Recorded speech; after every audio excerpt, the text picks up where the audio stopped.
आइए आंखों को बंद करें और एक छोटी सी दुआ के साथ हम लोग स्टार्ट करेंगे। पवित्र क्रूस का चिन्ह पिता पुत्र और पुत्र पवित्र पवित्र आत्मा आत्मा के नाम पर आमीन। आमीन। हे सर्वशक्तिमान दयालु पिता परमेश्वर, धन्यवाद देते हैं पिता, आपका प्रेम हमें फिर से इस जगह पर ले आया है। पिता परमेश्वर, आप हमेशा हमें उस पाप के दलदल से छुड़ाने का योजना आपने बना चुका था। आप हमारे जीवन नष्ट ना हो उसके लिए आपने योजना बना चुका था, और उतना ही नहीं, हमें अनंत जीवन मिले उसके लिए आपने अपना एकलौता पुत्र प्रभु यीशु मसीह को इस धरती पर आप ही ने भेजा था। और जैसे आपने कहा था पिता परमेश्वर, या जैसी योजना आपने बनाई थी वो आपने पूरा कर भी दिया है। धन्यवाद देते आपके इस महान प्रेम के लिए। और जब प्रभु हम प्रेम और विश्वास के वचन को सुन रहे हैं, ये सब कुछ हमारे जीवन को आपने नया बना दिए हैं। उस बात को बड़ी मजबूती के साथ, बड़ी छोटी छोटी साधारण उदाहरण के द्वारा आप हमें आप ही समझा रहे हैं। पवित्र आत्मा, आपकी सहायता मांगते हैं इस वक्त कि हम जितने भी भाई बहन बेटे बेटी यहाँ बैठे हुए हैं, हमारे ध्यान इधर उधर ना भटके, परंतु आपके जीवित वचन की ओर ही हमारा ध्यान रहे। और जो आप हमें सिखाना चाहते हैं, हम उसे शिक्षा में ध्यान दे सके। जब हम आपकी शिक्षा को लेते हैं और उसके मुताबिक चलते हैं, तो आप हमारे जीवन में प्रभु हर वक्त के लिए एक विजयी जीवन आपने हमें दे चुका है। प्रभु, इस वक्त मैं खुद को भी आपके हाथ में सौंपता हूँ। जो भी वचन इस जगह पर इस वक्त प्रभु बीज बोया जा रहा है, ये सब कुछ आप ही के द्वारा अगुवाई के तहत हम कर रहे हैं। पवित्र आत्मा सहायता कर कि यह बीज अच्छी भूमि पर गिर रहा है, और वो भूमि हमारे जितने भी माता पिता और भाई बहन हैं, आपके बेटे बेटियां हैं, उनके हृदय में यह अच्छे बीज गिर रहा है। और जैसे वचन हमें बतलाती है, यह फसल ला रहा है। 30% नहीं, 60 नहीं, परंतु पूरा के पूरा 100% फसल ला चुका है। धन्यवाद सहित हम अपने निवेदनों को पिता परमेश्वर, आपका एक लौता बेटा प्रभु यीशु के नाम से मांगते हैं। आमीन, आमीन, आमीन। पवित्र क्रूस का चिन्ह पिता पिता पुत्र और पवित्र पवित्र आत्मा आत्मा के के नाम नाम पर पर आमीन। आमीन। हालेलुया। हालेलुया। धन्यवाद यीशु, धन्यवाद यीशु। धन्यवाद यीशु। धन्यवाद यीशु।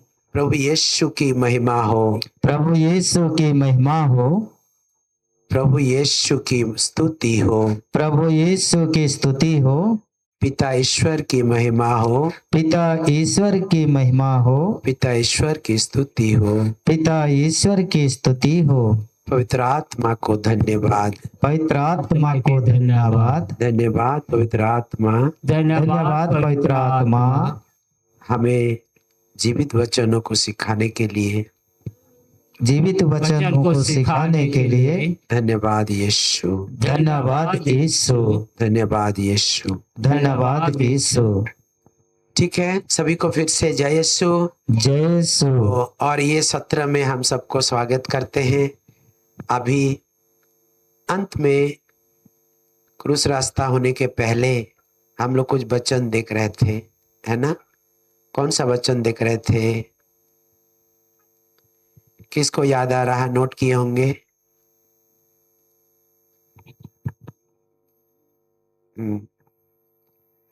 क्या देख रहे थे?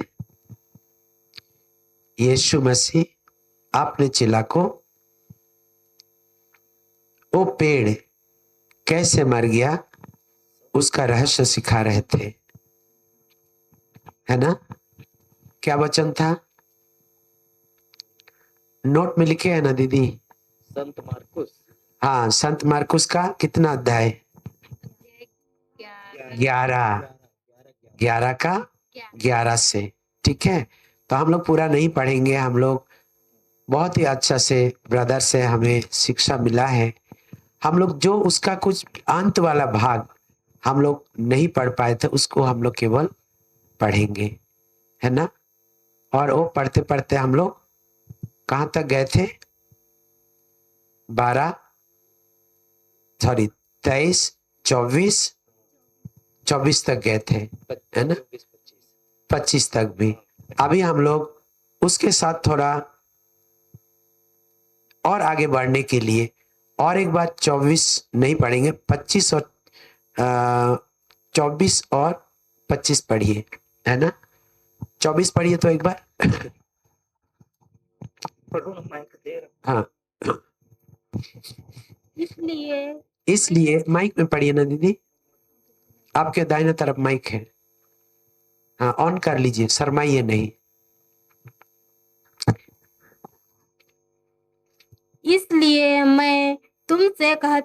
इसलिए मैं तुमसे कहता हूँ, बोलते जाइए। तुम जो कुछ तुम- प्रार्थना में मांगते हो, तुम जो प्रार्थना जो मांगते हो विश्वास करो कि वह तुम्हें मिल गया है वह तुम्हें मिल गया है और वह और वह तुम्हें दिया जाएगा। और वह तुम्हें दिया जाएगा।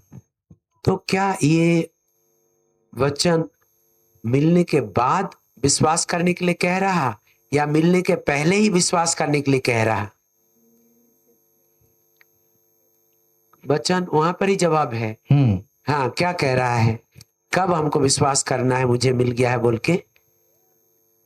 मिलने के बाद या मिलने से पहले ही? मिलने के पहले। हाँ, फिर से पढ़िए तो सबको समझ आएगा। इसलिए मैं तुमसे कहता हूँ, यीशु मसीह हम सभी से कह रहा, क्या कह रहा? इसलिए मैं तुमसे कहता हूँ, तुम जो प्रार्थना में मांगते हो विश्वास कर लो कि कि वह तुम्हें मिल जाएगा। तुम्हें मिल गया है। अभी कई बार हम लोग विनती करते हैं और उसके बाद जब नहीं होता है तो हमारा मन में क्या आने लगता है? शायद मैं ठीक से विनती नहीं कर पाया हूं, इसीलिए मेरे को चंगाई नहीं मिली, या जो विनती में मैंने बात रखा था वो पूरा नहीं हुआ। हमें ब्रदर जॉनसन क्या सिखाए? अभी आपने अगर विनती किया है, विश्वास क्या करना है? मैं चंगा हो चुका हूं, या ये मेरा समस्या खत्म हो चुका है। क्यों? क्योंकि आप अनदेखी वस्तुओं का प्रमाण को आत्मिक स्तर पर देख चुके हैं और उसके आधार पर आप क्या विश्वास कर रहे हैं कि ये जो समस्या थी प्रभु के वचन के मुताबिक वो खत्म हो चुका है। भले आपको अभी वो बीमारी वाला आत्मा क्या बोलेगा? मैं अभी भी तुम्हारे अंदर अभी भी हूं। तो उस समय हमारा विश्वास क्या होता है? विश्वास टूट जाता है। यही हमें सिखाया कि अगर हमने आज विश्वास किया है तो उस विश्वास के द्वारा हम गर्भवती भी हो गए हैं। जो प्रेग्नेंट का शब्द कह रहे थे उसका मतलब क्या? कि मैं उसी विश्वास में ही अडिग रहूंगा। मुझे पता है अभी आंखों से दिख नहीं रहा बच्चा, लेकिन ये बच्चा तो अंदर है। समझ आ रहा? वो चंगाई का स्थिति वो ऑलरेडी हो चुका है और उसमें जब हम अडिग रहते हैं तो हमारा जीवन में चंगाई किसी किसी को तुरंत मिलता है, किसी किसी को कुछ दिन समय भी लगता है, लेकिन वो होकर के ही रहेगा। और कितना सुंदर उदाहरण से हम लोगों को बताया गया था। क्या बताया गया था? वही तो बेड के बाजू में, वही बेड के बाजू में ये पीड़ा में।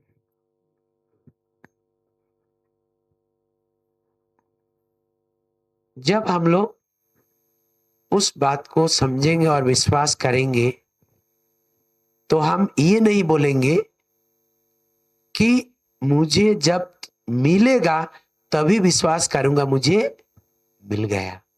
मिलने के पहले ही क्या कह रहा? विश्वास करो कि मुझे मिल गया।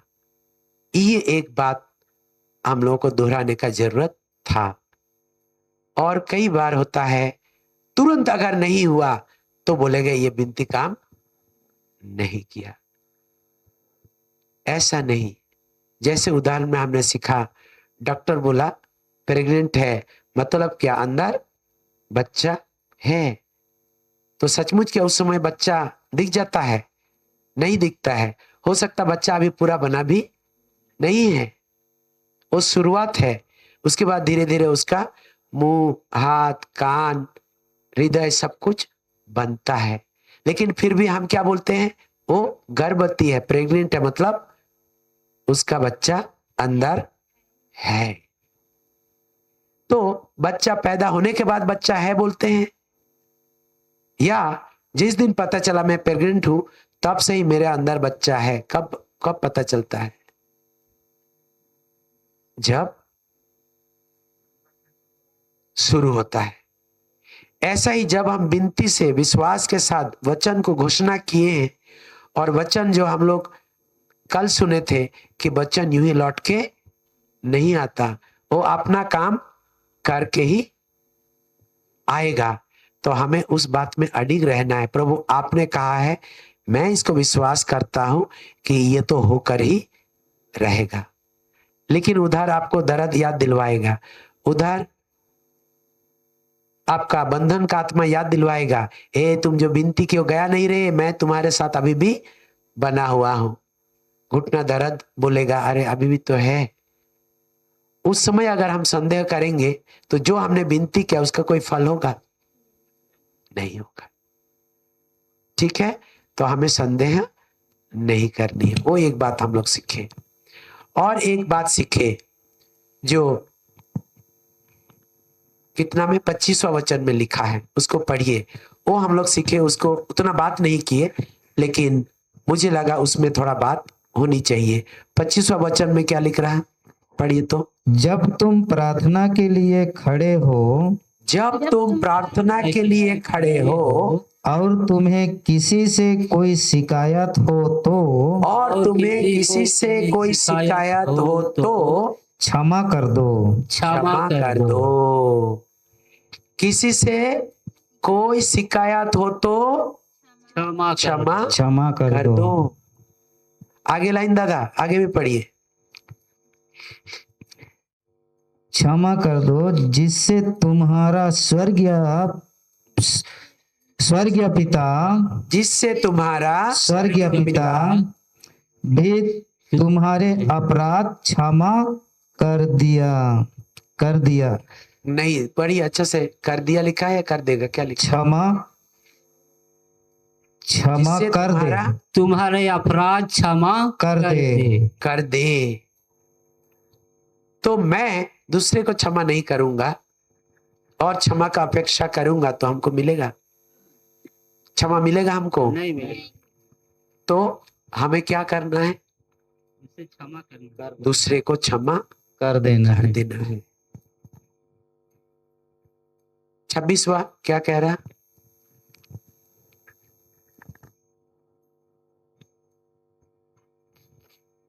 छब्बीसवां वचन जिसको दिखाई दे रहा वो पढ़िए ना। आपको अगर दिक्कत हो तो हम लोग और किसको दिखाई दे रहा अच्छा से, है ना? 25 पढ़े ना? हाँ 26 भी है कि नहीं? नहीं 25 तक ही ना? हाँ ऐसे बोलिए ना, 25 तक है। हाँ अच्छा लिखने में तो पढ़िए, उसको पढ़िए क्या है। वे फिर यरूशलेम आए। अच्छा नहीं, वहां तक ही। हम्म, तो इसमें हम लोग क्या सीख रहे हैं?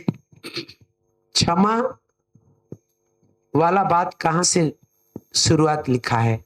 जब हम लोग आदेश दे रहे हैं बीमारी को या उस पहाड़ को, वहां से लेते लेते ये वचन हम लोग 25 तक पहुंचे हैं। इसका मतलब क्या? हमारा चंगाई अक्षमा नहीं, अगर क्षमा करते हैं और विनती करते हैं तो हमारा चंगाई रुक सकता है कि नहीं? रुक सकता है।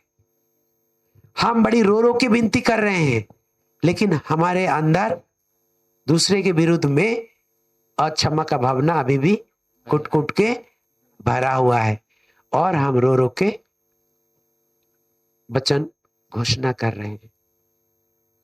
या मार्कुस रचित सुसमाचार का 11 का जो 23 वाला वचन हम लोग उस समय देखे, उसको हम खुद बोल रहे हैं कि घुटना दर्द की आत्मा तू उखड़ और समुद्र में गिर जा। ये हम बड़े विश्वास के साथ बोल रहे हैं। वचन हमें ये बतलाता है, तुम बोल तो रहे हो, लेकिन साथ में तुम्हारे अंदर अगर किसी के विरुद्ध में जलन है, कुड़कुड़ाहट है, तो हमें क्या करना है? पहले उनको क्षमा कर देना है। अगर हम क्षमा करेंगे तो ये विनती हमारे काम में, नहीं करेंगे तो नहीं आएगा, करेंगे तो आएगा। समझ आ रहा हमें? जो प्रेम के बात हम लोग सीख रहे थे उस समय, उसमें हम लोग क्या सीखे? हमारे हृदय में क्या डाल दिया गया है? पवित्र आत्मा। और क्या डाला है? और क्या डाला है? ईश्वरीय वरदान, प्रेम डाला है ना? प्रेम डाला है। रोमी 5 का 5 हम लोग पढ़ रहे थे ना। तो वो अगर हमारे अंदर है, विश्वास करेंगे तो किसी को क्षमा कर देना कठिन होगा? नहीं होगा। ठीक है, आइए हम लोग क्षमा संबंधित और एक वचन देखते हैं, और उसी वचन को देखते हुए हम लोग ये जो प्रेम के संबंधित दूध पीना शुरू किए थे, उसी दूध को और थोड़ा हम लोग पीने लगेंगे। यानी कि प्रेम के संबंधित और थोड़ा वचन को हम लोग सुनते हुए आज के शाम हमारा जीवन में प्रेम से भरा हुआ परिस्थिति को हम लोग फिर से उजागर करें, है ना? हम लोग वचन देखेंगे। पहला यूहन्ना खोलिएगा, पहला यूहन्ना, ठीक है? पहला यूहन्ना और वचन संख्या खोलिए, अध्याय 3, 14 और 15 हम लोग पढ़ते हैं। पहला यूहन्ना 3 अध्याय 14 और 15 वचन। जिसको मिला पेज नंबर बता दीजिएगा, है ना? जिस तरह मूसा ने मारुभूमि में सांप को ऊपर उठाया। वो शायद और कुछ पढ़ रहे होंगे दादा। है? यूहन्ना का पहली पत्री, यूहन्ना अच्छा। का पहली पत्री, है ना? इसको पहला यूहन्ना बोलते हैं, अध्याय 3 और उसका 14 और 15वां वचन। ठीक है,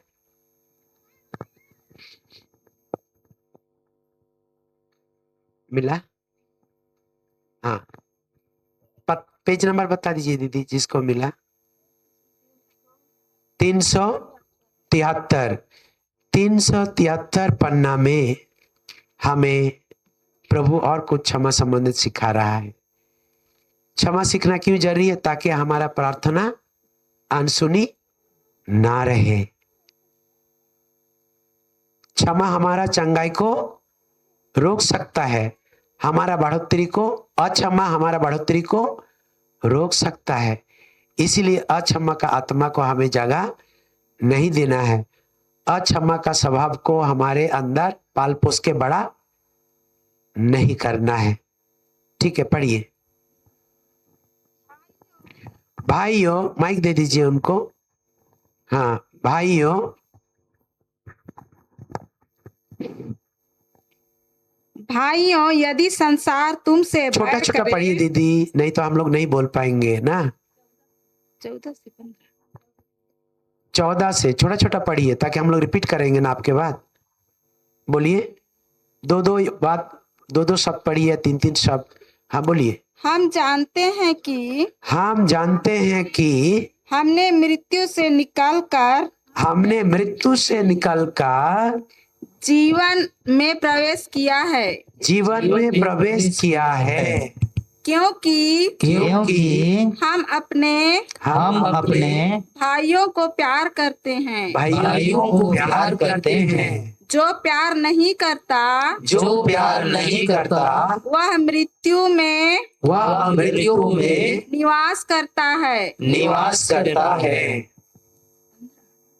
15वां, जो अपने भाई से बैर करता है भाई से बैर करता है वह हत्यारा है।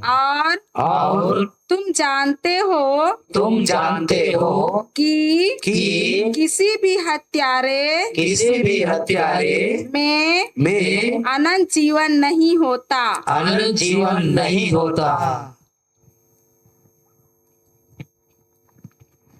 कुछ संदेश मिल रहा हमें? पहली बात क्या मिला? हम जीवित है या मरा हुआ अवस्था में है, वो 14 नंबर बता रहा है। तो और एक बार पढ़ते हुए अपने अपने को देखे कि हम मरे हुए में गिनती आ रहे हैं या जीवित में गिनती आ रहे हैं। मरे हुए। पढ़िए, फिर से पढ़िए उसको, 14 को क्या कह रहा है।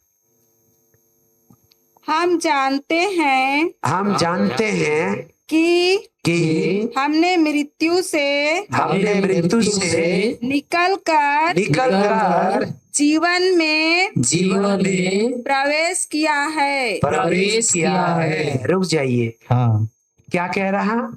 मृत्यु से निकलकर जीवन में प्रवेश किया है। ये कौन से वचन के साथ इसका जुड़ाव है? मृत्यु से मतलब वो पुराना स्वभाव का मृत्यु, पाप का स्वभाव का मृत्यु। जिस दिन यीशु मसीह दफनाया गया, हम भी दफनाए गए थे, और जिस दिन जी उठे हम भी नया जीवन में, धार्मिकता का जीवन में जी उठे। तो वही वचन फिर से हमें याद दिलवाया रहा कि आप सब जानते हैं ना, आप जो मर गए थे फिर से यीशु के साथ आप जी उठे और जीवन में आप प्रवेश किए हो। लेकिन ये जानने के नाते भी अगर क्या करते हो तो फिर से पुराना में चल जाओगे। फिर से पूरा पढ़िए दीदी 14 को। कुछ समझ आ रहा? प्रभु हमसे कुछ सिखा रहा? हाँ, फिर से पढ़िए। हम जानते हैं कि हमने मृत्यु से निकलकर जीवन में प्रवेश किया है। क्योंकि हम अपने भाइयों को प्यार करते हैं। जो प्यार नहीं करता हम मरे हुए परिस्थिति में से कहाँ प्रवेश किए हैं? जीवन में। और क्यों प्रवेश किए हैं? क्योंकि हम अपने भाइयों को प्यार करते हैं। वो लोग मृत्यु की अवस्था से कहाँ पहुंच गए? जीवन के, धार्मिकता के, ईश्वरीय प्रेम के जीवन के साथ नए बन गए हैं। और जो भाइयों को प्रेम नहीं करता, वो उसका स्थिति क्या है? वह मृत्यु में निवास करता है। पूरा वहां से। जो भाइयों को जो प्यार नहीं करता किसको? अपने और भाई, हाँ, जो अपने भाई से प्यार नहीं करता, क्या होगा उसका? वह मृत्यु में वह मृत्यु में निवास करता है। निवास करता है। तो यहाँ मुर्दा लाश से बैठे हैं या जिंदा बैठे हैं जी?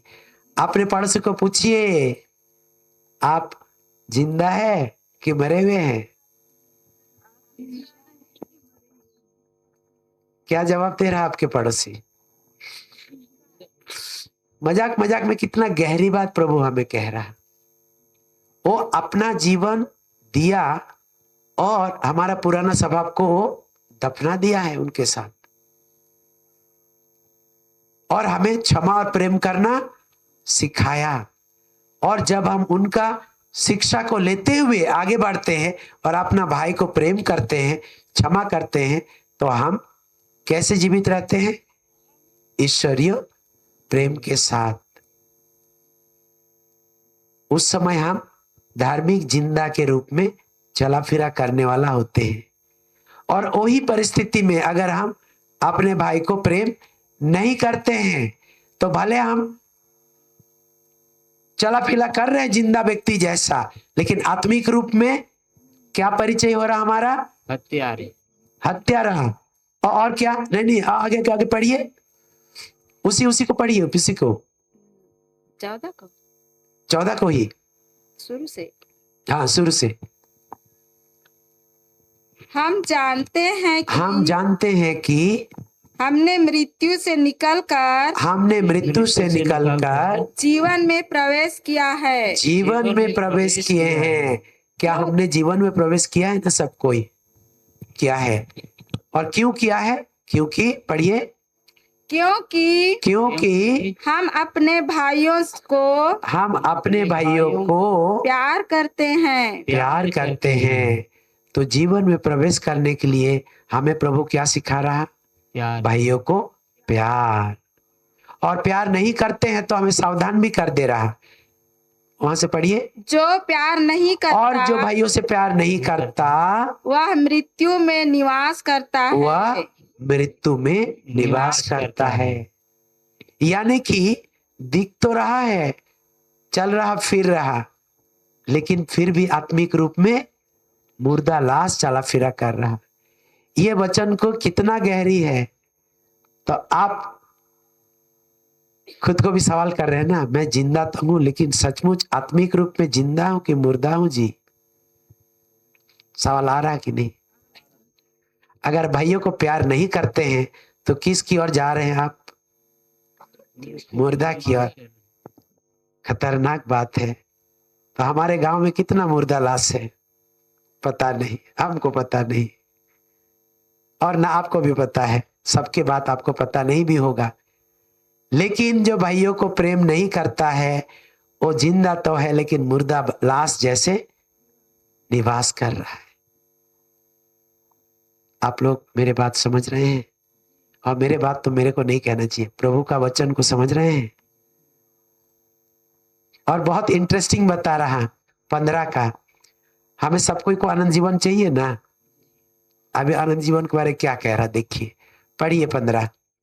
जो अपने भाई से बैर करता है वह हत्यारा है। ये बाप रे, इस पंडाल के नीचे कितना हत्यारा बैठे पता नहीं हमको। इस गांव में कितना हत्यारा। हम लोग हत्यारा मतलब क्या जानते हैं? कि किसी को गोली से मार दिया, उड़ा दिया, मर गया तो हत्यारा होंगे। किसी को तलवार से मार दिया तो हत्यारा गिनती में आता है। किसी को तीर से मार दिया, कुल्हाड़ी से मार दिया तो हत्यारा। लेकिन बच्चन हमें क्या सिखा रहा? वो तो हत्यारा है ही है, उसके साथ और भी हत्यारा का समझ हमें दे रहा।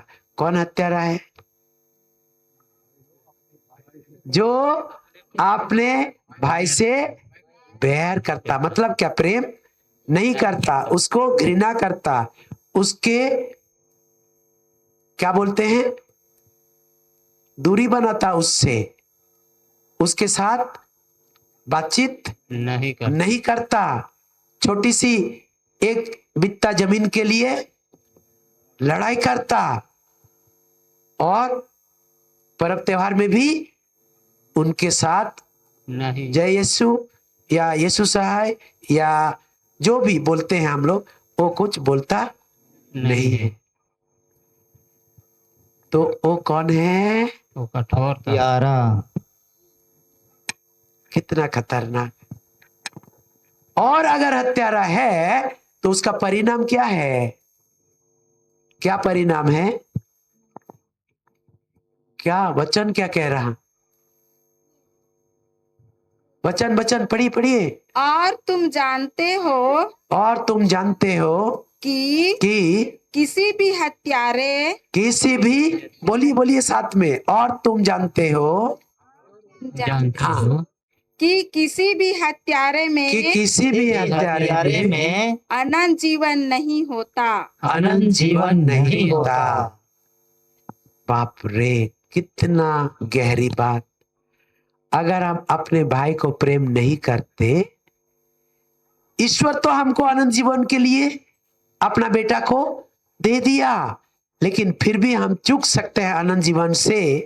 कब? अगर हम अपने भाई को प्यार नहीं करते। ये भाई को प्यार मतलब बहन भी है कि नहीं?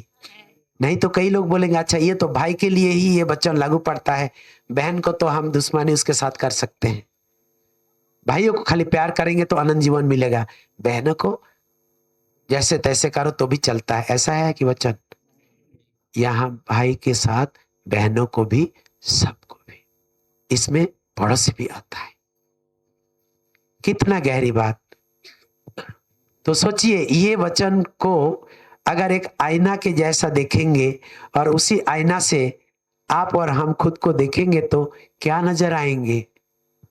हत्यारा या अनंत जीवन पाने वाला? अपने को खाली सवाल कीजिए और मनन चिंतन कीजिए कि प्रभु आपने मुझे अनंत जीवन तो दिया है, लेकिन जाने अनजाने में मैं अपने भाई को प्यार नहीं कर पाने के चलते मैं क्या बन गया हूं? हत्यारा। और उसके चलते मैं क्या गवा दिया रहा हूं? क्या गवा दिया हूं? अनंत जीवन। जीवन। कितना गहरी बात है। और हम लोग ये सब हल्का फुल्का ले लेते। अरे भाई के साथ थोड़ा नाराज हो गए तो क्या हुआ है? जब होगा ना वो क्षमा मांगेगा तो हम उसको क्षमा कर देंगे। पहले आएगा मेरे सामने घुटना टिकेगा तो ही मैं उसको क्षमा करूंगा, नहीं तो तब तक नहीं। तो तब तक आप क्या बने रह रहे हैं? हत्यारा। और अनंत जीवन से आप चूक जा रहे हैं। मेरे प्यारे परमेश्वर की बेटे बेटियां और मेरा अपना दादा दीदी या माता पिता, मैं भी ये सब वचन का गहराई नहीं समझता था। जब मैं पढ़ने लगा और थोड़ा धीरज से बार बार पढ़ने लगा, सुनने लगा, ये क्या प्रभु मेरे को ही कह रहा या उस समय का जो लोग थे उसी के साथ ही बातचीत हो रहा। लेकिन जब मुझे समझ आया कि प्रभु का वचन पहले जैसा था अब भी ऐसा ही है और आने वाला समय में भी ऐसा ही रहेगा, वो कभी टलता नहीं है, वो सत्य है। आप और हम जो आंखों से दिख रहे हैं, हम लोग क्या है? हकीकत है। आज इस दुनिया में है, कल नहीं रहेंगे, लेकिन प्रभु का वचन निरंतर बने रहता है, वो झूठ नहीं हो सकता है। तो आप लोग बोलिए, अनंत जीवन चाहिए कि नहीं चाहिए? चाहिए। तो अनंत जीवन चाहिए तो क्या करना है? दूसरों को क्षमा करना है। अपने भाई को, बहन को, पड़ोसी को प्रेम करना है और प्रेम के साथ अगर सचमुच प्रेम करते हैं तो क्षमा करना दिक्कत नहीं है। समझ आ रहा बातें? अगर हम क्षमा नहीं कर रहे हैं तो हमारा चंगाई भी नहीं होता, रुक जाता है। ये वचन कह रहा, हम आप सभी को हम नहीं डरवा रहे हैं, लेकिन वचन हमें बतलाती है अगर हम दूसरे को क्षमा नहीं करेंगे तो हमारे अंदर जो चंगाई की जरूरी है हम जितने भी विनती कर ले फिर भी वो नहीं होगा।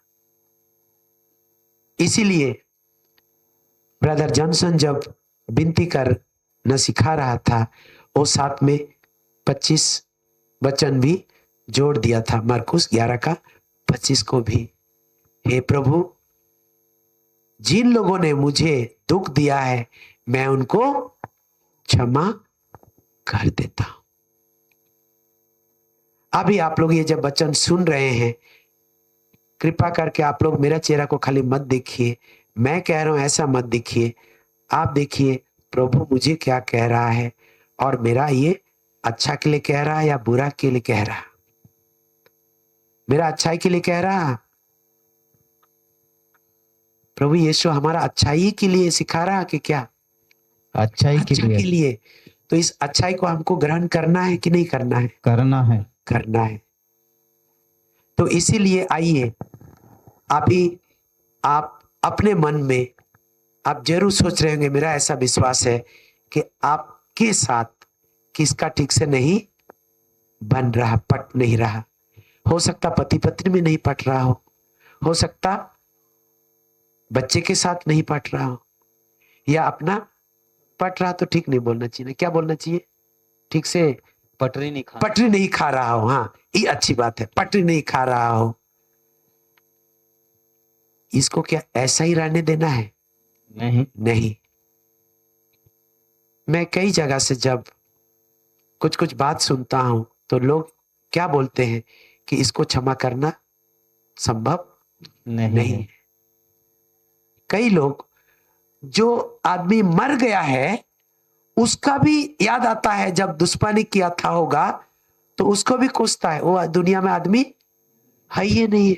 उतना उसके अंदर गुस्सा और जलन भरा हुआ, मरा हुआ आदमी को भी माफ नहीं कर पाता, तो उसको अनंत जीवन नहीं मिलेगा।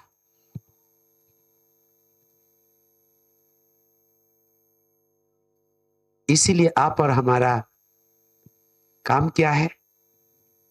ईश्वर का दिया हुआ आत्मिक सामर्थ और ईश्वर का दिया हुआ प्रेम का सामर्थ्य से हम एक दूसरे को क्षमा कर सकते हैं। अपने बलबूते कीजिएगा तो नहीं होगा। क्या होगा? अगर किसी का सास कभी उसको सुनाया होगा गलत, मर गई है फिर भी क्या बोलेगी? पति के साथ अगर लड़ाई होगा तो क्या बोलेगी? तुम्हारा माँ भी ऐसी थी जैसे तुम आज मेरे साथ कर रहे हो ना, ऐसी थी वो भी, बेचारी वो इस दुनिया में नहीं रही। लेकिन हाँ, जिस दिन मर गई खूब रो रही थी, हाँ मेरे चली गई है, इतना प्रेम थी, डर डर खूब। हम लोग कभी कभार कोई रोता है ना, भले ही थोड़ा देर के लिए, लेकिन रोता है कि नहीं? और बोलते हैं कि नहीं? रोते रोते भी कुछ लोग बोलते हैं डायलॉग, वो वाला क्या रोना है? दिखावा। कुछ आईना हमें, वचन हमें दिखा रहा, अपने को आप देख पा रहे हैं? मैं कई बार खुद को देख पाया हूं और कितना शर्मिंदा और गंदगी महसूस होता था। और प्रभु आपने मुझे सिखाया कि मैं अपने बलबूते किसी को क्षमा नहीं कर पाऊंगा, लेकिन आपका दिया हुआ वरदान के द्वारा, सामर्थ के द्वारा मैं जरूर क्षमा कर पाऊंगा। ठीक है? कुछ प्रभु हमें सिखा रहा है। ये कठिन है दूसरे को क्षमा करना, अपने बलबूते कठिन है, लेकिन जब प्रभु का सामर्थ को इस्तेमाल करेंगे तो कठिन नहीं होगा। फिर से रोमी 5 का 5 पढ़ते हैं ताकि इस वचन के साथ उसका जोड़ को हम लोग पाते हैं। क्षमा अगर नहीं कर पाते हैं तो प्रभु हमें वहां सिखा रहा है, हम लोग इतना प्रेम से भर दिया है और जिसके चलते उस बात को अगर हम गौर करेंगे तो हमें दिक्कत नहीं होगा दूसरे को क्षमा करना। ठीक है? Page number 237। पेज नंबर 237 पढ़िए दीदी। आशा व्यर्थ नहीं होती, आशा व्यर्थ नहीं होती, क्योंकि ईश्वर ने क्योंकि ईश्वर ने हमें पवित्र आत्मा प्रदान किया है। हमें पवित्र आत्मा प्रदान करने वाला है, प्रदान किया है। पढ़ते जाइए। और उसके द्वारा और उसके द्वारा ही ईश्वर का प्रेम हमारे हृदय में उमड़ पड़ा है। ये वचन को अगर आप विश्वास करेंगे तो आप में कौन है? आप में कौन है? वचन आधार में बात जवाब मिलेगा ना। वचन में क्या है? क्या बोला हमें? हमारे अंदर कौन है? पवित्र आत्मा। ये हुआ जवाब ना, उसी में जवाब लिखा है ना। जिससे हमको भरा वही तो मेरे अंदर होगा ना। एक पवित्र आत्मा से भरा, और दूसरा और क्या चीज से हमें भर दिया गया है? और क्या चीज से भर दिया गया है? ईश्वर का प्रेम। दादा जवाब उसी में है जो हम लोग पढ़ रहे हैं, है ना। अगर हम विश्वास करेंगे कि मेरे अंदर पवित्र आत्मा मतलब सामर्थ का आत्मा है कि नहीं, इसमें क्षमा का सामर्थ्य है, माफ करने के सामर्थ्य है ना, ईर्ष्या घृणा को लात मार के भगाने का सामर्थ्य है कि नहीं है। और दूसरा बात क्या कह रहा? लबालब प्रेम से मुझे भर दिया गया। उमड़ पड़ रहा मतलब क्या? भर दिया। तो मेरा भाई को क्षमा करने के लिए चुनौती होगा।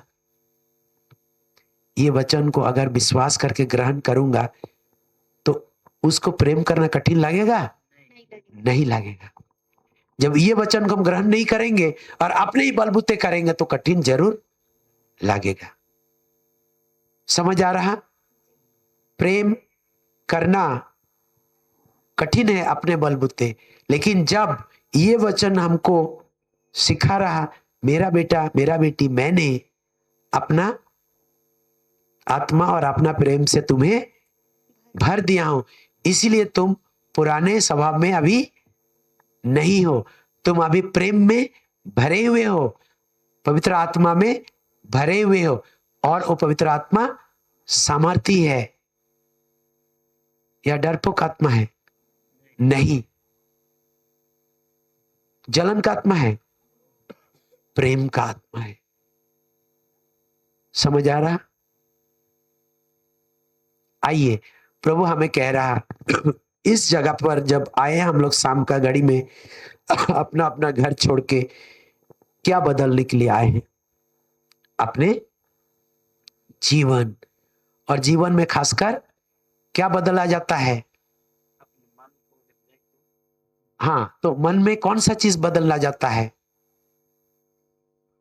हमारे जीवन में जो अनेक प्रकार की गलत शब्द हैं, गलत चीज को बदलना छोड़ना है और सही चीज को ग्रहण करना है। जब गाड़ी ठीक करने के लिए, दादा के पास कई सारा गाड़ी है, गाड़ी को ठीक करने के लिए जब वो ले जाते हैं जहाँ क्या बोला जाता है, सर्विस सेंटर।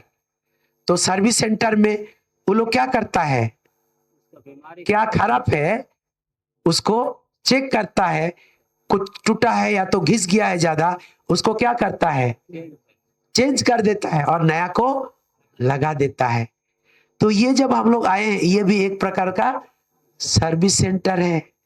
हमारा जो गलत फहमी, गलत सोच, उसको हम वचन का आईना से देख रहे हैं, क्या गलत है मेरे अंदर, क्या चीज है, आईना से देख रहे हैं। यानी कि वचन का आईना से खुद को देख रहे हैं। क्या हमारे अगर चेहरे पे कोई काला या कुछ चीज भी लग गया है और कोई साथी बोला अरे तुम्हारे यहाँ पे तो कुछ लग गया है, आप बोलेंगे नहीं अभी तो मैं आईना में देख कुछ तो नहीं लगा। अगर तीसरा आदमी भी बोला कि अरे कुछ लग गया, तो आप क्या करोगे? आईना में जाओगे और देखोगे हाँ रे सही लगा हुआ है, तो ऐसे ही रहने दोगे? क्या करोगे? निकालेंगे। वही तो है, अगर आईना हमको दिखा रहा आपके मन में खोट है, अक्षमा है, और क्षमा नहीं करोगे तो अनंत जीवन नहीं मिलेगा, तो क्या अक्षमा के स्वभाव में ही लिपटे रहोगे? नहीं। तो ये वचन जब सुन रहे हैं, प्रभु हमको बदल रहा। क्या बदल रहा? खराब पाठ। कौन वाला खराब पाठ? इस उदाहरण में अक्षमक आत्मा को कब निकलेगा? जब ये वचन को हम अपने अंदर ग्रहण कर रहे हैं, विश्वास कर रहे हैं। तो देखिए अपने अंदर, कुछ लोगों के अंदर मैं देख पा रहा हूं, आपका प्रेम भावना अंदर अंदर क्या हो रहा है? उबल रहा है। अगर आप सही सुनते हुए, एक ध्यान से सुनते हुए इस वचन को आप मनन कर रहे हैं तो ये काम आपके अंदर हो रहा है। कितने के अंदर हो रहा है? क्षमा करने का सामर्थ्य बढ़ रहा है कि नहीं? बढ़ रहा है। ये दादा के अंदर तो बढ़ रहा है, क्योंकि वो सवाल जवाब में भाग भी ले रहे हैं। क्षमा करना कठिन है? नहीं। कब कठिन नहीं है? जब प्रभु का दिया हुआ सामर्थ्य को इस्तेमाल करेंगे। समझ आ रहा? प्रेम का एक वचन देखते हैं, मस्त वचन है। प्रेम अगर नहीं है तो हमारा परिचय क्या है उसको थोड़ा देखेंगे। ठीक है, पहला कुरिन्थियों 13 अध्याय पढ़िए, 1, 2, 3 को पढ़िए। पहला कुरिन्थ अध्याय 13। ठीक है, इसको पढ़ते हुए हम लोग उसका जो अंतिम तो नहीं बोलेंगे, उसका 6-7 को पढ़ते हुए हम लोग विनती करते हुए ये 17 को अंत करेंगे। पेज नंबर बता दीजिए। 266 266 ना 66 266 पहला कुरिन्थ अध्याय 13 वचन 1 से 3 पढ़िए। हम लोग क्या सीख रहे हैं? क्या विषय में हम लोग हैं? प्रेम, है ना? प्रेम वाला दूध पी रहे हैं कि नहीं? बच्चा माँ का दूध पी रहा है, वो वाला नहीं, गाय का दूध नहीं बात कर रहे हैं, ईश्वरीय वचन रूपी दूध। स्वाद लग रहा, टेस्टी, और वो हमें क्या दे रहा? सामर्थ दे रहा, दूध शक्ति देता है ना। उसका वचन संख्या कितना है? 1 से 13 1, 2, 3 पढ़िए। 1, 2, 3। मैं भले ही मनुष्यों तथा स्वर्ग दूतों की सब भाषाएं बोलूं, किंतु यदि मुझ में प्रेम का अभाव है, प्रेम का अभाव है, तो मैं खनखनाता घड़ियाल या झनझनाती झांझ मात्र हूँ। मुझे भले ही भविष्यवाणी का वरदान मिला हो, मैं सभी रहस्य जानता हूँ, मुझे समस्त ज्ञान प्राप्त हो। और कोई पढ़िए। मुझे समस्त ज्ञान प्राप्त हो गया हो। मेरा विश्वास इतना परिपूर्ण हो कि मैं पहाड़ों को हटा सकूं। किंतु यदि मुझ में प्रेम का भाव है, तो मैं कुछ भी नहीं हूँ। मैं भले ही अपनी सारी संपत्ति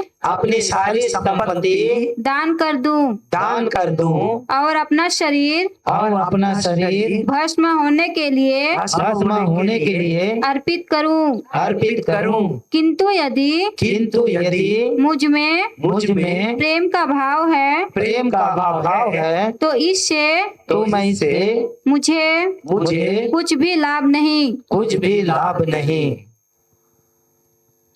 कुछ प्रभु हमें सिखा रहा है। हाँ, पहला वचन में क्या है? 1 नंबर को फिर से पढ़िए और सीखते हैं धीरे धीरे करके। मैं भले ही मतलब आप और मैं भले ही मनुष्य तथा स्वर्गदूतों की सब भाषाएं बोलूं। कई लोग अन्य भाषा में बात करते हैं ना। अगर वो सब कुछ बोल लेता है, लेकिन उसमें अगर प्रेम नहीं है, तो वो कैसा वाला है? प्रेम नहीं है तो कैसा है वो? वचन में लिखा हुआ है, बहन इधर उधर मत तकिए। तो खनखनाता हुआ घड़ियाल घड़ियाल है झनझनाती और झांझ झंझनाती मात्रा हुई है। झांझ झांझ मात्रा है। है। क्या हम घड़ियाल और झांझ बनना चाहते हैं? प्रेम अगर नहीं होगा और ये सब अन्य भाषा सब जानूंगा तो फिर भी वो खनखनाता हुआ झंझनाता हुआ में ही रह जाएंगे। दूसरा क्या कह रहा? दूसरा, मुझे भले ही भविष्यवाणी का वरदान मिला हो, अगर आप और हमको भविष्यवाणी का वरदान भी अगर मिला हो, हाँ, मैं सभी रहस्य जानता हूँ, और सभी रहस्य जानता हूं, अच्छा से बाइबल को समझा भी अगर सकता हूं, मुझे समस्त ज्ञान प्राप्त हो गया हो, और मुझे समस्त ज्ञान प्राप्त हो गया हो, मेरा विश्वास इतना परिपूर्ण हो और विश्वास भी मेरा है इतना परिपूर्ण, इतना मजबूत कि मैं पहाड़ों को कि हटा मैं सकूं। पहाड़ों को हटा हटा दूं। पहाड़ों मतलब क्या सीखे थे? समस्याओं को हटा दूं। हाँ, किंतु यदि मुझ में प्रेम का भाव है किंतु यदि मुझ में प्रेम का अभाव है तो मैं कुछ भी नहीं हूँ। तो मैं कुछ भी नहीं हूं। मैं भले मैं नहीं कह रहा हूं, ये वचन कह रहा है। हम अगर कई ज्ञान वाले व्यक्ति गिनती में आएंगे, समाज में एक ज्ञानी रूप में जाना जाएंगे, कई वचन हम जानते होंगे, कई सारा पद बिना देख के अगर समझाते भी सकते होंगे, लेकिन ये सब करते करते अगर प्रेम नहीं होगा तो आप क्या है? नहीं, नीचे क्या है? तो आप कुछ भी नहीं है, जीरो। लोगों के सामने अच्छा नाम दिखेगा, लेकिन आत्मिक दृष्टि में आप नहीं। कुछ भी नहीं हो। फलना बोलेगे ये बहुत वचन जानता है, लेकिन वही व्यक्ति खोखला है, कुछ नहीं है। कब? जब उनके अंदर ईश्वरीय प्रेम नहीं है। कुछ प्रभु सिखा रहा हम सभी को। तो प्रेम, ईश्वर प्रेम अपने हृदय में होना और उसके साथ जीना कितना महत्व है, उसका अहमियत समझ आ रहा, कीमत समझ आ रहा, आ रहा कि नहीं आ रहा? आ रहा। तीसरा क्या बोला? मैं भले ही अपनी सारी संपत्ति ये क्या कह रहा कि अपने संपत्ति दान या बेच करके गरीबों को अगर मदद भी कर दूं तो भी अपना कोई अपना शरीर कामयाबी नहीं होगा। कब? जब प्रेम नहीं होगा। कई लोग दान दक्षिणा करता है ना, क्या अपेक्षा करके कि लोग मुझे अच्छा कहे। कोई लोग गिरजा वगैरह में अगर बड़ा दान दिया तो उसका नाम से थोड़ा थैंक यू तो बोले, अरे इतना चेयर में इस बार खरीद के दिया था फादर, सबको धन्यवाद दिया, मेरे नाम ही नहीं लिया। क्या आएगा? कुड़कुड़ाना, अंदर अंदर जलन। तो वो दान का कीमत कुछ हुआ? अभी समझ आ रहा कितना गहरी बात। मैं भी इतना नहीं समझता था ये सब।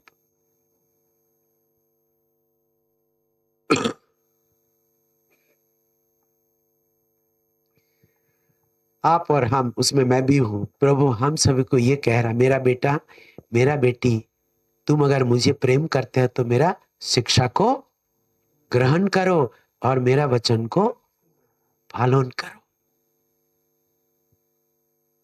क्या ये सुनने के बाद हम लोग ऐसे ही उठ के पुराना जैसे रहेंगे, या प्रभु हमें बदल रहा है? बदल रहा है कि नहीं? अंदर से प्रेम का मात्रा बढ़ रहा है कि नहीं? बढ़ रहा। पहला क्या बोल रहा है? अगर आप दान दक्षिणा भी कर लो लेकिन प्रेम उसमें अगर नहीं है, ईश्वरीय प्रेम, और ईश्वर प्रेम में दान के बदले थैंक यू नहीं भी बोले तो भी कोई दिक्कत नहीं है। हो सकता है हम में से कुछ लोग कैथोलिक सभा के मेंबर होंगे, है ना, बैठे हुए, हाथ उठाने की जरूरत नहीं है, उदाहरण के लिए, हाँ, बुरा मत मानिएगा, ठीक है। अगर मान लीजिए इस बार ईस्टर का तैयारी में सब कैथोलिक सभा के मेंबर सब कोई खूब जोर शोर से भाग लिया, महिला संघ भी क्यों पीछे रहेगा, है ना? वो लोग भी खूब जोर शोर से तैयारी का भाग लिया, मदद किया, गिरजा सजाना और फादर को सब कुछ कर दिया। और जब धन्यवाद ज्ञापन का बात निकला तो एक या दो कैथोलिक सभा मेंबर का नाम छूट गया और एक या दो महिला संघ का नाम भी छूट गया। उसके अंदर क्या बीतेगा, क्या बीतेगा? थोड़ा सा निराश निराश होगा और बोल तो नहीं पाएगा, लेकिन उसके अंदर अंदर ही ये ऐसा मेरा नाम कैसे भूल गया, मैं तो सबसे ज्यादा मेहनत किया था, रात तक मैं गिरजा से जाने में था और मेरा ही नाम ये नहीं लिया। ये ईश्वरीय प्रेम वाला व्यक्ति है? नहीं है। वो धन्यवाद कमाने के लिए वो सब कर रहा था, ऐसा प्रतीत हो रहा ना, लेकिन आप किसी का थैंक यू के लिए नहीं कर रहे थे, आप सच्चाई से ईश्वर की महिमा के लिए उस काम में भाग ले रहे थे। बाप रे, कितना चैलेंजिंग, कितना चुनौती भरा सवाल पैदा कर दिए हैं हम, है ना? हम नहीं वचन, फिर मेरे को दोषी मत ठहराइए। वचन हमें कह रहा, आप अगर पाने के लिए अपेक्षा से कर रहे हो तो ये निस्वार्थ प्रेम नहीं है। क्या मैं गलत बोल रहा हूं? ऐसा होता है कि नहीं होता है? तो हमें सीखना है अभी। मैं अगर प्रभु के लिए कर रहा हूं, कोई मुझे देखे या ना देखे, कोई मुझे थैंक यू बोले या ना बोले, ईश्वर मुझे देख रहा है। असली इनाम लोगों का तरफ से आना है या असली इनाम ईश्वर की तरफ। ईश्वर की तरफ से? ठीक है, अभी हम लोग थोड़ा आगे अंत की ओर जा रहे हैं। हमारा परिचय जो प्रभु दिया है प्रेम के बारे में, वो हम लोग 4, 5 और 6 में पढ़ेंगे, है ना? अब मैं आपको काट दिया हूं ना। आप बोल रहे थे एक है धन संपत्ति और दूसरा क्या कह रहे थे? अपने शरीर को अगर आप भस्म करने के भी दान कर दो, लेकिन वो प्रेम से नहीं, तो भी आप क्या है, वो क्या कह रहा? फिर भी आप कुछ भी नहीं है, जीरो। आप नाम कमाने के लिए दान किए थे, पैसा नहीं था, फिर भी आप कुछ बेच बाच के जुगाड़ करके दे दिए थे। प्रभु आपको देख भी रहा था, लेकिन वो वाला कुड़कुड़ाने वाले मन के चलते आप उसमें फिर फिसल गए, फेल हो गए। प्रभु कह रहा, मेरा बेटा या बेटी, ये पुराना सोच था तुम्हारा अपेक्षा करना, अभी मैं तुमको जो सिखा रहा हूं वो तुम सीख लो, और तुम्हारे अंदर मैंने तो प्रेम डाल दिया है, उस प्रेम को तुम क्या करो, जगाओ। और वो प्रेम के बदौलत कोई थैंक यू बोले ना बोले, फिर भी अंदर चिड़चिड़ाहट, कुड़कुड़ाना, दुखी, ऐसा स्थिति आएगा नहीं, ये गारंटी है। लेकिन वही अगर हम ईश्वरीय प्रेम से सेवा वाला नहीं करेंगे तो हमेशा क्या आएगा? इतना कि एक बार तो थैंक यू ना बोलना तो चाहिए था ना। आएगा कि नहीं? आएगा। तो ये हम लोग को प्रैक्टिस करना है। मेरे माता पिता और भाई बहन प्रैक्टिस करते करते 1-2 बार जरूर फिसल जाएंगे, है ना? 1-2 बार जरूर फिसल जाएंगे। किसी ने साइकिल चलाने वक्त का दिन याद कर रहा, साइकिल चलाना जानती हो बेटी? जानती है। तो पहला दिन ही सीख गई है तो ब्रर करके चला ली है, जैसे साइकिल में चढ़ गई सीख गई, बस पहला दिन ही। क्या हुआ पहला दिन? क्या हुआ था? पहला दिन ही सीख गई पूरा, तो क्या हुआ था पहला दिन का कहानी? गिरी कि नहीं गिरी? गिरी, कई बार साइकिल इधर उधर हुआ, कहीं टक्कर भी लगा होगा, हाँ या ना? साइकिल चलाना छोड़ दी, सीखने का काम छोड़ दी थी। कुछ नहीं जवाब दे रही है। दूसरे को पूछते हैं, और कौन जानता है साइकिल चलाना जानते हैं, सीखे हैं? तो बताइए, सीखने का टाइम एक दिन में सीख गए थे क्या फटाफट? क्या हुआ था पहला दिन या पहला 2-3 दिन क्या हुआ था? गिरे थे, कहीं चोट भी लगा होगा, और मम्मी पापा में से कोई ना कोई डांट भी दे, क्या भी सीखना सीख रहा है, ये गिरना कुछ नहीं आएगा इसको, हाथ पैर तोड़ेगा क्या? हो सकता है इसको नहीं बोला हो, किसी किसी बच्चा को डांट भी पड़ता है ना? कई बार अपना साइकिल से नहीं सीखता है और किसी का मिला तो हम लोग हाफ पैडल से सीखते थे। आजकल पता नहीं बच्चा लोग कैसे सीखता है, और उसमें ना उस समय का चेन कवर सब भी आजकल जैसा उतना फाइन नहीं रहता था, है ना? कभी कभी दाग पड़ जाता, थोड़ा खून भी निकल जाता था। एक पीछे से पकड़ के रखता था, लेकिन वो भी करते करते छोड़ दिया, अरे अरे जाते, अरे पकड़ो रे पकड़ो, तब तक तो गिर गए, तब तक तो गिर गए। तो मैया आप अगर गिर गए थे क्या कल से और नहीं बाबा एक गिर रहा हूं और मुझे नहीं सीखना, ऐसा किए थे क्या? और सीख गई। फिर सीखने के बाद अकेला चलाए क्या, ये पीछे भी किसी को बैठा के फिर चलाए? हाँ, उसके बाद कभी दूसरे को भी बैठाए हैं? डबल में किए हैं कि नहीं? डबल में नहीं किए हैं। दादा आप लोग कोई डबल में लिए हैं किसी को सीखने के बाद? कोई 3 जन को भी बैठाए होंगे, 4 जन को भी। देखिए अगर वो छोड़ देता तो क्या 4 जन तक वो बैठा पाता? नहीं। हमारा आत्मिक जीवन में भी यही अभ्यास है। हम क्षमा करना चाहते हैं, लेकिन हो सकता क्षमा 2-3 जन को करके 1 जन के साथ लटक जाएंगे, शायद नहीं हो पाएगा जल्दी, लेकिन फिर भी प्रभु कह रहा फिर से याद करो, मैंने तुम्हें पर्याप्त क्षमा करने का सामर्थ दे चुका हूं। अगर क्षमा नहीं करते हो तो तुम क्या हो? हत्यारा हो, और तुम अनंत जीवन से दूर हो जाओगे। ये बात जब याद रहेगा तो अपने आप क्या होंगे? अरे वाह मेरे करना है, सॉरी दादा मेरा ही गलती था, आपसे मैंने कुछ भला बुरा कहा। क्षमा करना आसान होगा कि नहीं होगा? होगा। वाह, मुझे अच्छा लगा कि 4 जन को बैठाया, मतलब वो अपना जो अभ्यास या प्रैक्टिस को आपने बढ़ाते गया लगातार। बिना प्रैक्टिस करके 4 जन को बैठा कोई भी नहीं सकता है। करते थे। देखे तो इससे हम लोग क्या सीख रहे हैं? इसका मतलब है हम क्षमा करने वाला जो काम को भी हमें अभ्यास में लाना है। तो अभ्यास करते करते हम क्या हो जाएंगे? परिपक्व हो जाएंगे। ठीक है, अभी पढ़ते हैं, हमें समय होते जा रहा, हमें कुछ देर के बाद 8 बजे से हम लोग बंद कर देंगे। तो पढ़िए अभी 6 कहां से हम लोग रुके?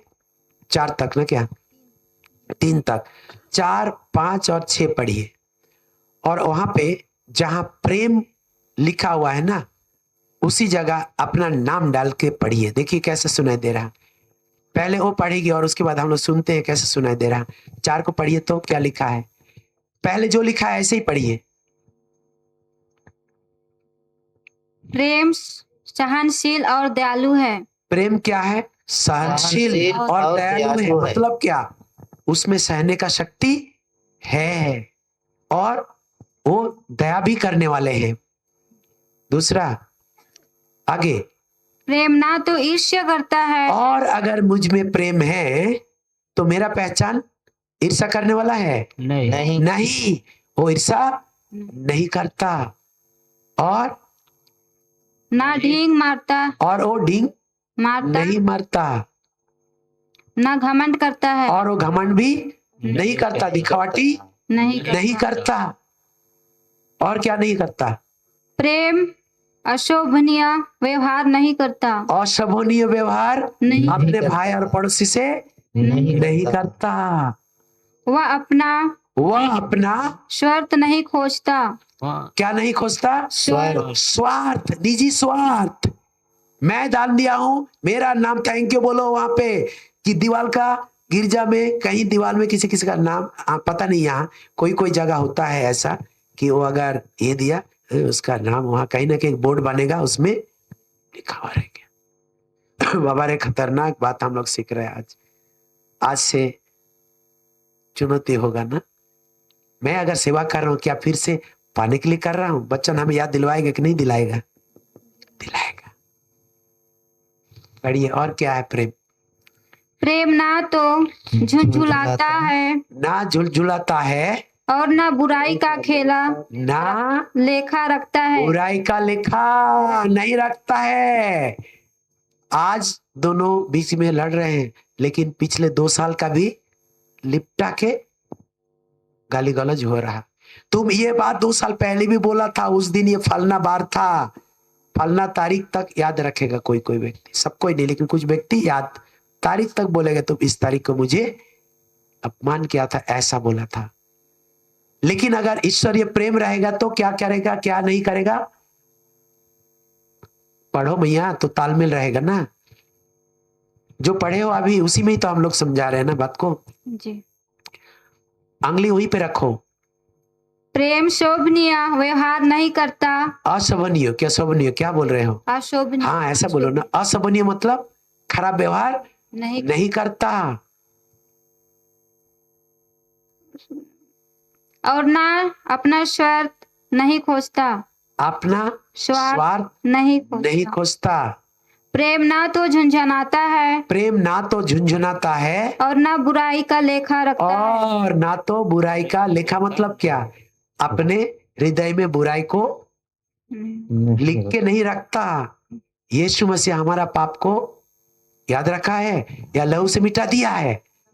वही हमें सिखा रहा कि मेरा बेटा मेरा बेटी, अगर ईश्वरीय प्रेम में चलना चाहते हो तो तुम्हें मिटा देना होगा। दूसरे के विरुद्ध में जो कुट कुट के भरे हो, खराब वाला बातें, गंदी बातें, गंदी सोच, उसको क्या करना है? मिटा देना है। आगे आगे हो गया। वह दूसरों के पाप से नहीं, वो दूसरों के पाप से नहीं, क्या से नहीं? पाप से, पाप से नहीं, बल्कि उनके सदाचरण से प्रसन्न होता है। बल्कि उनके सदाचरण से प्रसन्न होता है।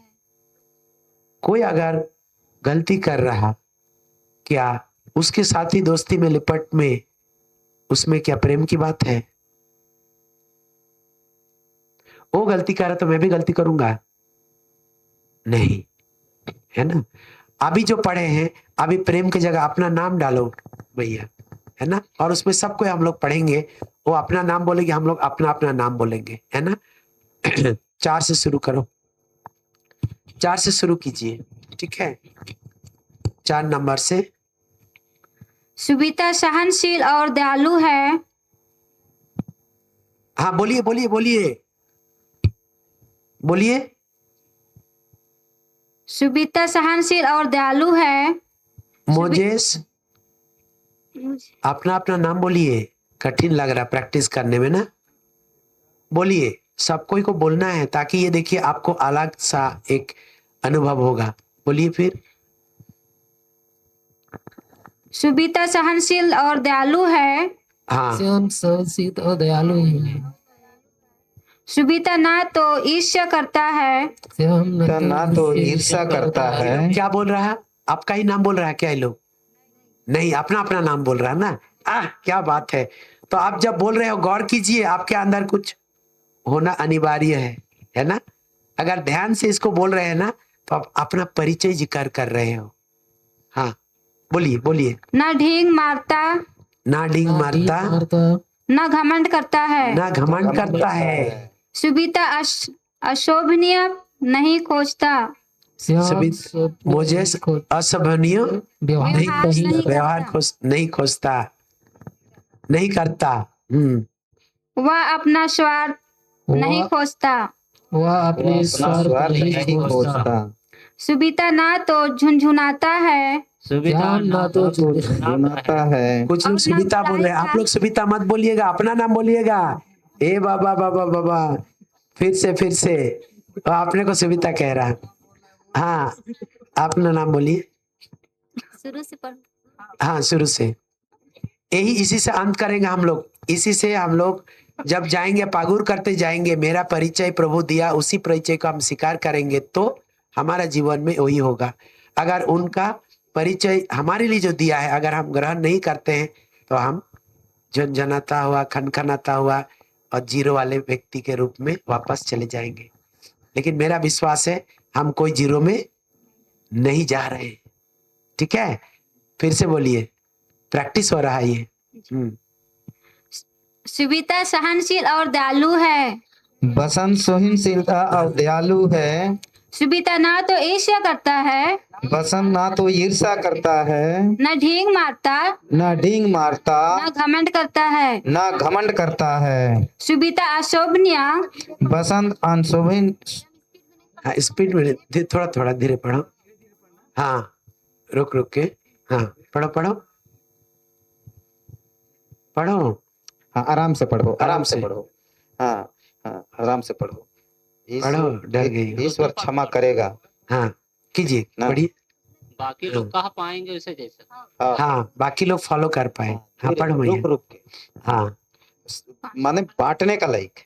हाँ, सुविता अशोभनीय व्यवहार नहीं करता, वह अपना स्वार्थ नहीं खोजता। वह स्वार्थ नहीं खोजता। सुविता ना तो झुनझुनाता है बसंत ना तो झुनझुनाता है और ना बुराई का लेखा करता है। और ना बुराई का लेखा रखता है। वह दूसरों के पाप से नहीं, वह दूसरों के पाप से नहीं, बल्कि उनके बल्कि उनके सदाचरण से सदाचरण से प्रसन्न होता है। प्रसन्न होता है।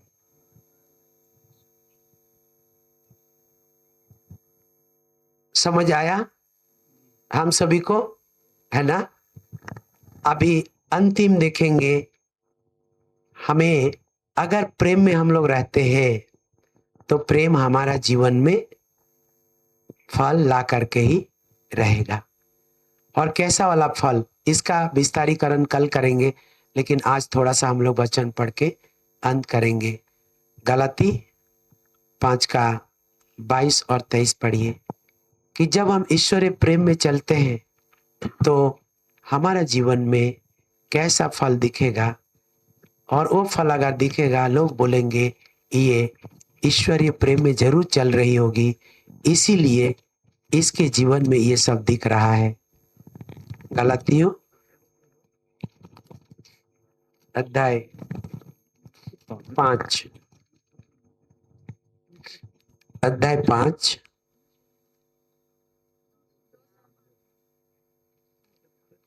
का 22 और 23, और इसी से हम लोग आज का इस सत्र को अंत करेंगे, है ना? इसका विस्तारीकरण कल करेंगे, लेकिन आप सभी के लिए ये एक होमवर्क है और इस वचन को पागुर करते रहिएगा। मिला 5 अध्याय 22 और 23। परंतु आत्मा का फल है, परंतु आत्मा का फल है प्रेम, आनंद, शांति, अनंत शांति, सहनशीलता, सहनशीलता, मिलनसारी, मिलनसारी, दयालुता, दयालुता, ईमानदारी, ईमानदारी, संयमता संयमता और संयम। इनके विरुद्ध कोई विरुद्ध नहीं है। कोई विधि नहीं है। जो लोग ईसा मसीह के हैं, ईसा मसीह के हैं, उन्हें वासनाओं तथा कामनाओं से पढ़ो तो कोई कामनाओं कामनाओं सहित अपने शरीर को क्रूस पर चढ़ा 22 दिया और है। 23 ही, और ज्यादा पढ़ रहे हैं क्या? 24 हो गए। हाँ, उतना तक नहीं ना, 22 और 23 तक ही। तो जब हम ईश्वरीय प्रेम में चलेंगे तो जो आत्मा का सामर्थ हमें दी गई है उसको जब ग्रहण कर रहे हैं और प्रेम भी हमें भर भर के जो दिया है, तो क्या क्या हमारे जीवन में दिखने लगेगा। गिनती कीजिए, 22 से गिनती कीजिए। पहला 1 नंबर प्रेम, हमारे अंदर प्रेम दिखने लगेगा, व्यवहार में दिखेगा। और दूसरी आनंद, वो व्यक्ति आनंद के साथ एक दूसरे से मिलेगा और अपना जीवन को भी आनंदमय अपने जीवन में अनुभव करेंगे,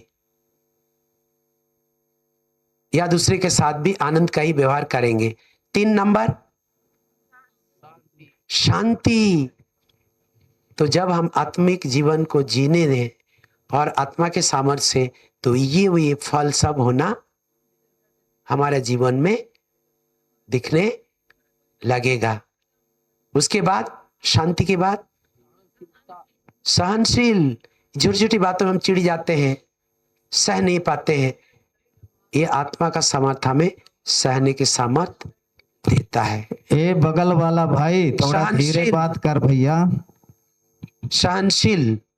उसके बाद वाला दयालुता, जो हम क्षमा नहीं कर पाते हैं उसके ऊपर चढ़ जाते हैं, रुठ जाते हैं, किसी को मदद भी चाहिए तो भी उसके ऊपर कोई नजर नहीं है।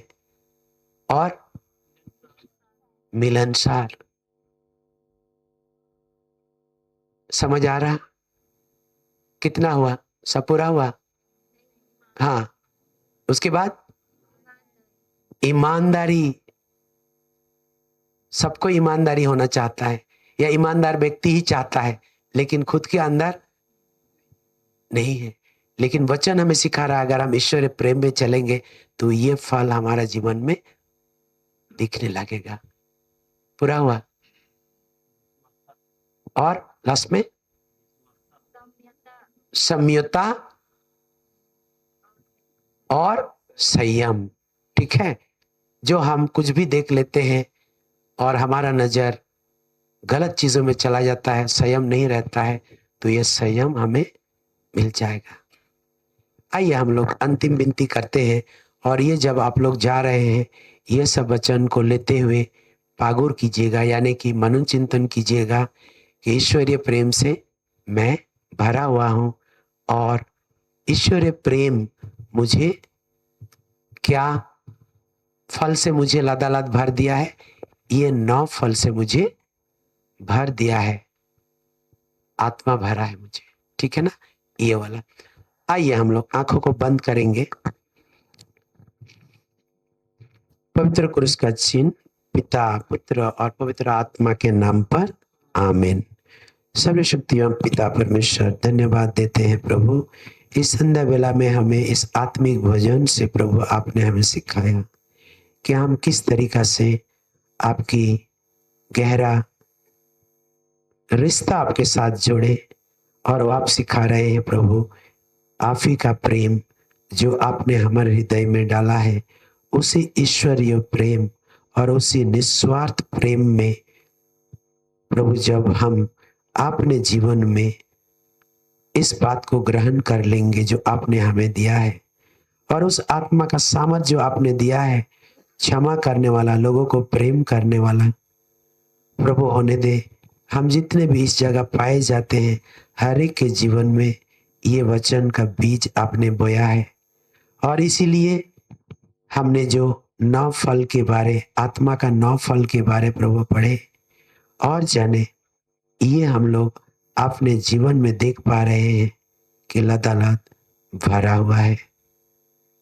होने दे लॉर्ड, अभी जब हम लोग यहाँ से वापस अपने घर की ओर जाएंगे, हम फिर से पुरानी स्वभाव में नहीं, पुरानी आदत में नहीं, पुराना उस नकारात्मक सोच से नहीं, परंतु आपने जो आज सिखाया सुबह से, उसी को ध्यान में रखते हुए हम वापस जा रहे हैं, और उसी को हम मनन चिंतन करते हुए प्रभु रोजाना अपने जीवन को आगे बढ़ा रहे हैं। धन्यवाद सहित हमारे निवेदनों को पिता परमेश्वर आपका एक लौता बेटा प्रभु यीशु मसीह के नाम से मांगते हैं, आमीन, आमीन, आमीन। पवित्र क्रूस का चिन्ह पिता, पुत्र और पवित्र आत्मा के नाम पर आमीन। सभी को बहुत बहुत धन्यवाद आज के लिए। कल हम लोग मिलते हैं और कल हम लोग आधा दिन ही रहेंगे, उसके बाद हम लोग दूसरे जगह जाएंगे। ठीक है, जी। सभी को फिर से जय सो जय सो दामखा। दाव माखा।